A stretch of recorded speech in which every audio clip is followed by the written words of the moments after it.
My Gavanan Melanin, and well met indeed. I am Arakir Galajerthan, the head of the modding team behind Divide and Conquer, and welcome to a quasi-developer diary for version 2.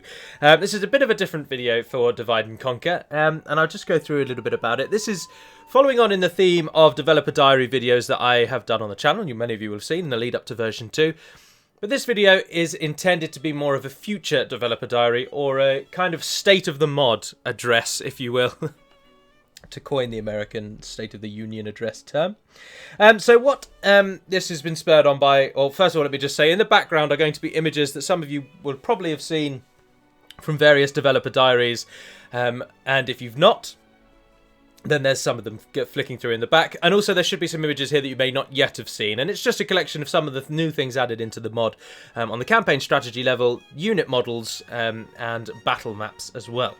So those are just going to cycle through just to give you something to look at. There'll be 20 seconds or 22 seconds, I think I set it at, on each picture.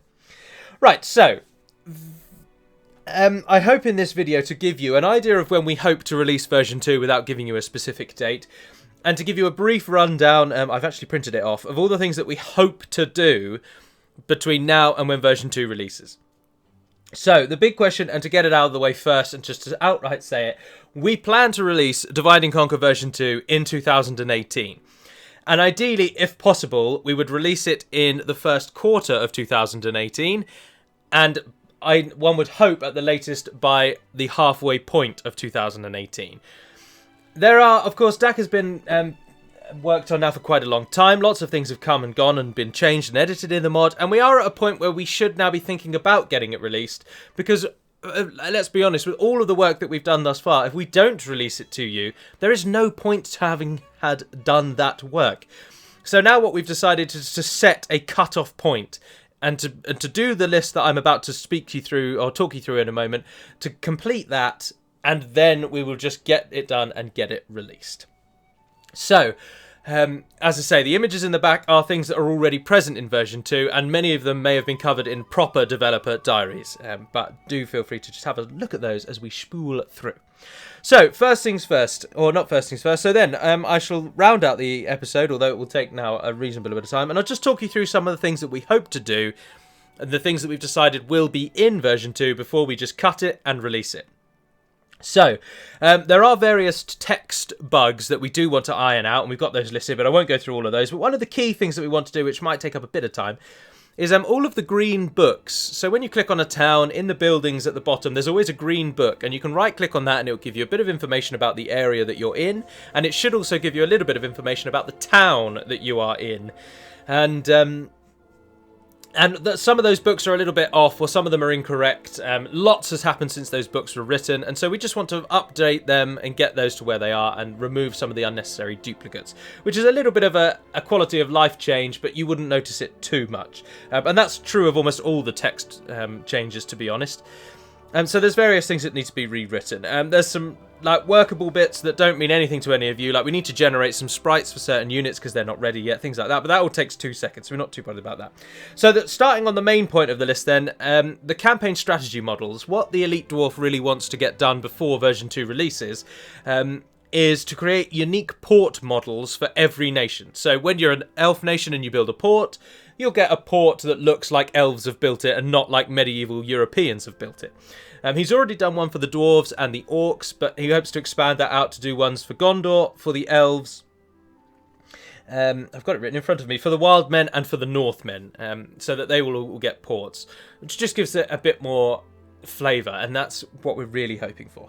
Additionally, he wants to create a unique resource for orc farms, so that it doesn't look too bad when you're scanning over Nirn and there's all that blackened Mordor terrain, and yet there's grain farms just popping up. So he wants to create a unique resource so that the orcs have their own standalone farm. Additionally, the rune towns and castles, he's going to give them a bit of a redesign. They have got new designs in version 2, but he just wants to redesign them a bit further. Interesting little change and point of note is that snow terrain that you see around Carn Dûm is now present all year round. So Carn Dûm has always got this mystical, otherworldly winter spreading from it that's separate to the actual season of winter, which is very cool. The Elite Dwarf also wants to redesign the ruined Osgiliath and Tharbad models, just to bring them up to the quality of the rest of his work. He wants to completely redesign the Wildmen, towns, and castles. They were one of the first things he ever did on the mod, and since then he has come on in leaps and bounds with his own skill. I mean, he's self-admitted, and he wants to go back to those originals and give them a little bit of polish. Also, Fornos Orion, he wants to redo Fornos Orion and give it a destroyed and a rebuilt version, as it will have on the battle map. Minas Tirith and Barad-dûr, which are models from the vanilla game from 3rd Age Total War, he wants to go over those and just give them some polish. As you'll see, when this gets around to the Hornburg, you'll note that the Elite Dwarf has just improved the quality of the model substantially, if you compare it with your own games.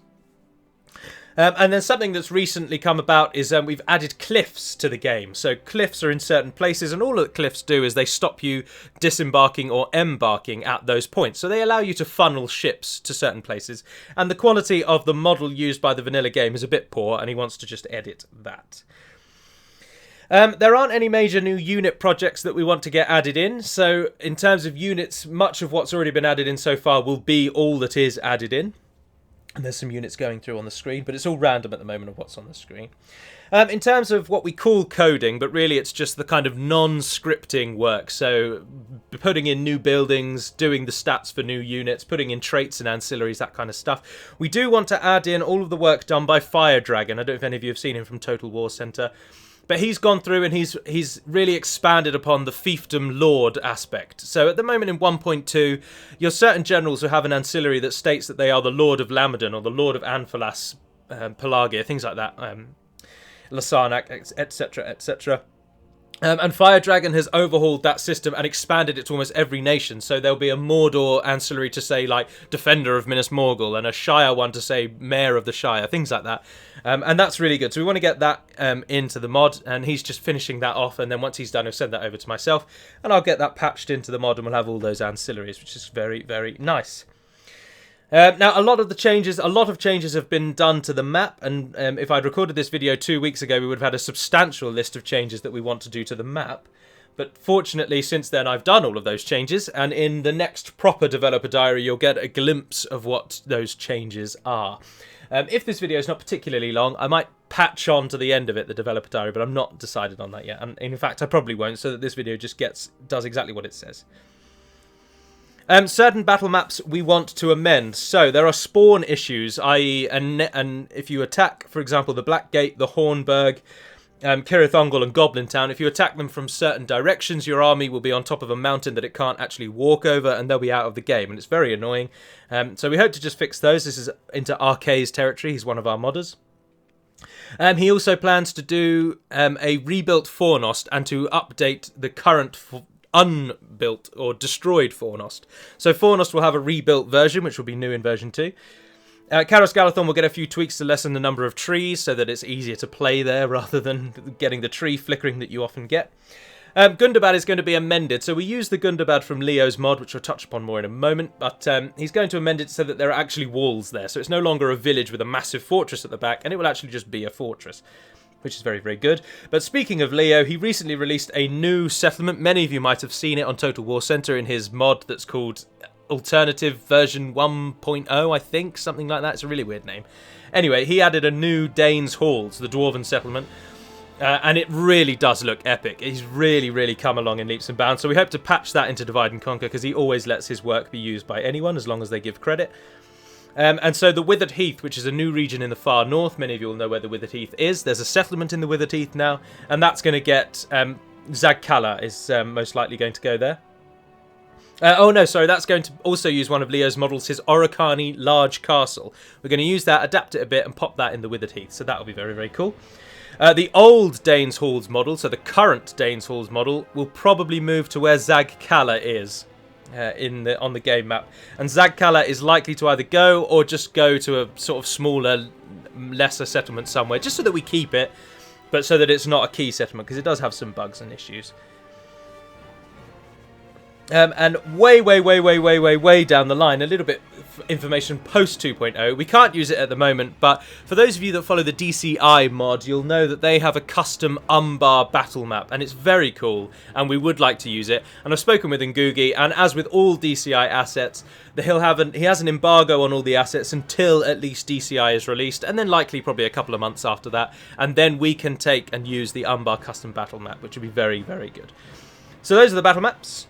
But then the real thing, and this comes onto the scripting, but the only real thing for scripting, or there's a few minor bits, but the main project we want to get in, and just to give you an idea of what we're going to do, normally we keep these things hidden, and we don't really explain them, but we will this time, is Arid Luin.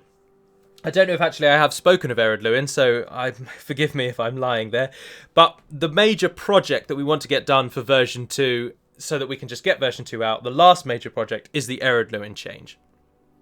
So to make Arid Luin a little bit more interesting to play, we are going to give them the option of accepting the rings.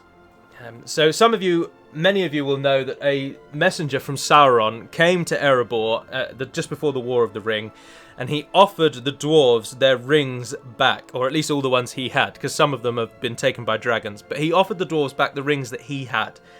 And in turn, I think he asks that they give him any information that they may have about Frodo or Bilbo or anything like that, and they just stay out of everything, basically. Not that they side with him, but they just keep to themselves, and he'll give them their rings back for this. And so we're going to adapt that feature and suggest that when the Ereborians turned him away, he may have then sent a messenger with a similar message to the Blue Mountains, because of course Thorin did come from the Blue Mountains, and they might know of the hobbits the hobbit that he conscripted to help reclaim Erebor. And there's the Hornburg that I was speaking of earlier. So what this option will give you is it's another choice option, and you can accept the rings of power or you can reject them. Now, if you reject them, the campaign goes on completely as normally. There's no rewards, there's no negatives, bonuses or anything. I think the Free Peoples might like you a bit more, but that's about it. We haven't got into the Withertooths and the Wyfors yet. We haven't actually made the script, but it's the last thing we want to do. But if you accept the rings, it isn't about joining good or evil, but rather this one has a nice little twist on it which we quite like, and that is the idea of corruption. So the dwarves are known to they don't fall foul of the rings, so they don't fall under Sauron's power, because they are too durable, if you will. So the rings don't convert the dwarves as they did with humans. They don't turn them into Nazgul and they don't become submissive to Sauron. But instead, they do become incredibly greedy, and they are tainted. They're tainted with a desire, with a greed. And so that is the way it's going to be represented. So essentially, if you accept the rings, your nation will slowly devolve into one of utter paranoia and greed, and you will essentially, through the script, declare war on everyone. It isn't about siding with Sauron, it's about siding with yourselves and seeing everyone as inferior. And so your options are essentially Arid Luin versus the world or standard Arid Luin campaign. Now, if you do side and you do accept the rings, you get various generals who come with good bodyguards and, of course, ring ancillaries, which give them a bit of a boost. And you get a new unit, which is present in this screen somewhere. It's a dwarf unit with black armor. But you then go to war with everyone. So every nation will take you on. There are various other bonuses to accepting the rings, of course, because they do bring wealth. So you will get more money. But it does just mean you're at war with everyone. So you're as likely to fight against Angmar as you are against Bree. And the option is kind of made for you. So that's the Arid Luin script in a nutshell. That's what we want to do. And as I say, we want to bring that in before we release version 2. So the major changes that we have planned for Imladris, that some of you may have heard about, whereby Imladris will have a locked recruitment system, and you have to unlock your units as you go along. That's going to be post version 2. We're also planning a script that brings the Witch King back to Angmar. Many people have asked for it, and it's one of those that's... It's not ridiculous to suggest that he wouldn't send the Witch King back if Angmar actually refounded itself without the Witch King. Then Sauron might suggest, like, oh, your nation has rebuilt itself. There are threats in the north I need you to deal with, this Aragorn fellow. Off you go, control Angmar again, kill them all. So we're planning to bring the Witch King back for Angmar, but again, that will be post version 2 as well. And the major one that will come after version 2 which is still a little bit on the fence, but it is in the pipeline. But we'll see where we are when we actually release version 2. But we do hope to bring the reunited kingdom of Gondor and Arnor in as a feature for post version 2. And there's the Arid Luin reward if you accept the rings. So after version 2, the major changes will be to Imladris, to Angmar, and of course the reunited kingdom, and any other bug fixes that may have cropped up. But we've done, because it's been so long since we released version 1.2, we have covered almost all of the bugs that we knew of, and they should be virtually non-existent. So if there are still remaining bugs by the time version 2 comes out, it's likely they are unfixable bugs from the base game, such as the really annoying retraining thing where if you build a building that gives troops an extra experience point when they're trained, it doesn't actually do that and you have to retrain them every time. It's very annoying. But we can't fix that because it's a problem with the base game. The core hard-coded feature we cannot fix, which is very annoying. So that is everybody's kind of to-do list, if you will, between now and version 2's release. And then there's a few bits and bobs about what we want to do after version 2. And there is a very vague suggestion that we hope to bring version 2 to you all by the end of the first quarter of 2018. However, much will depend on the availability of Racer, because whilst I can do various bits and bobs, and much of my to-do list is clear, much of Hummingbird's to-do list is clear, there's a few things on RK and the Elite Dwarfs lists, but both of those are things they can rattle off fairly quickly. But Racer is an core part of the Arid Luin script, because to date he's the only person that can do real in-depth scripting. So if he were to leave us between now and the first quarter of 2018, then we may have to just scrap the Arid Luin script for version 2 and release version 2 without it. So we will see. It much depends upon team members and where we're going to be and all that kind of thing. A few other scripting bits that I did forget to mention is we do hope to simplify the Dwarven Cavern script for Rohan, which at the moment is really convoluted, and it requires that you have good relations with all Dwarven nations, and you have to be allied to, I think, Arid Luin and Erebor, and it's not very user-friendly. And so we're going to simplify that and just make it that you just have to be allied with either Erebor or Arid Luin, and that's enough to get the script going for Rohan, so that's pretty good. We're also going to bring in something, a tribute-style script for Rune and Harad, which just makes, because at the minute Rune and Harad are two of the very easiest campaigns, so we've done various things to make them harder, but there's more flavour we could give them. And one of those things is a tribute-style script whereby Mordor demands a tribute from you, basically, and you get a certain number of time, you get various requests from Mordor at certain points, and you have to pay this tribute. And if you don't do it, it's kind of a 3 strikes and out system. And at the end of those 3 strikes, we're not yet decided that they'd go to outright war with you, but it may be that your alliance breaks and Mordor's relations with you drops. It's very likely they might go to war with you. And that's something that we're toying with. And then there's a few other bits and bobs, like scripting bugs that Racer wants to get done. But otherwise, that's it. That's what we hope for version 2. So with any luck, 2018 will be the year of version 2. And we can release all of this to you. Of course, there will be various official submods that release after version 2. And off the top of my head, and the ones I've got listed on here at the moment, the Total War submod will obviously be updated for version 2. But do remember, there's already a version 1.2 version of the Total War submod out. That removes all wars and it removes all alliances. We'll also hope to bring you an official submod that returns cavalry bodyguards to the game. I know a lot of people lamented the fact that we removed a lot of cavalry bodyguards. So we'll do an official submod that gives Rune, Dorwinion, Bree, Imladris and Gondor their cavalry bodyguards back. Also for version 2, we've removed all of the videos that say, for example, when you reach the Black Gate, you get a video that shows you the Black Gate, and when you reach, there's about 20 of them. And we've removed all of those from version 2 and replaced them with a simple image, because it will drastically reduce the download size of the file. And so they will all be moved into an alternative submod. So if you want all of those videos, you can download the additional submod, install it. It'll be very easy to install. There you go, job done. But for everyone else, to make the download much smaller, we're going to remove all of those videos. Also because I would suggest that once you've watched that video once, you probably just skip it every single time. So it's better and easier and not as annoying to have to skip a whole video. Then a quick UI message just pops up and you say, yep, thank you very much. You don't get the music blaring into your ears or anything. But for now, then, that's it. So thank you very much for watching, if indeed you have. I hope you've enjoyed a glimpse of some of the bits and bobs about DaC in the background, but don't worry, I'll bring a proper developer diary out in the coming weeks, showing off massive amounts of changes. It'll be quite long, I expect. But hopefully that clears up a question of where and when version 2 will be released. So if you have any questions about any images or anything, do pop them in the comments below.